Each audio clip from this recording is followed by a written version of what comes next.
ஏய் இது போல நிறைய பேர் நான் பாத்துக்கிறேன். இதே போதான் எங்கன்னா போனா ஒரு பொங்கலை பார்த்தா பக்கத்துல வந்து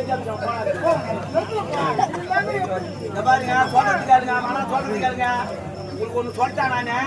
அலெக்சாண்டர் தெரியுமா உனக்கு? அலெக்சாண்டர் தெரியுமா? பெரிய படை வீரன். எந்த நாட்டுக்கு போனாலும் அவனுக்கு தான் ஜெயம். அவனு ஜெயிக்க யாருமே கிடையாது. எல்லா நாட்டுக்கு ஜெயிச்சிங்க வந்துட்டான். அவன் ஒரு நாள் நடு கடல கப்பல்ல போய்க்கிறான். அதே கப்பல்ல ஒரு வெள்ளக்காரன் வந்துக்கிறான். வெள்ளக்காரன் ஒரு சந்தேகம், இந்த ஆள் எந்த நாட்டுக்கு போனாலும் ஜெயிச்சு வந்து இவன் ஜெயிக்கிறதுக்கு என்ன காரணம் அப்படின்னு அவனே கேட்டு தெரிஞ்சுக்கலாம். அவன் நேரா போய் அவனை கேட்டுக்கிறான். ஏங்க உங்க வெற்றி காரணம் என்னன்னு அலெக்சாண்டர் சொல்ல காணும். அவன் என்ன பண்ண தெரியுமா? அப்படின்னு ஒரு காவலாளி ஓடி என்னான்னு கேட்டான். டேய் கடல்ல ஏறி குதிரா அப்படின்னு அவன் குச்சான் சேர்த்துட்டான்.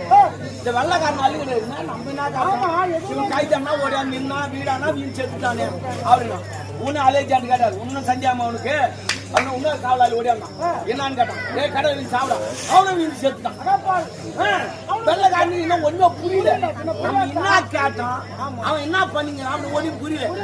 அந்த அலெக்சாண்டர் இன்னொன்னு கேட்கறான். இன்னும் சந்தேகமா இன்னொரு கேட்க இன்னொரு ஓடியா ஏ கடை வீடு சாப்பிடா அவனா வீட்டுக்கு போனான். வெள்ளக்காரன் எப்படி கை அந்த ஆளு வீண் சொல்றான். எல்லாம் வீண் சாவுறீங்களா என்னடா பிரச்சனை கேட்டான்.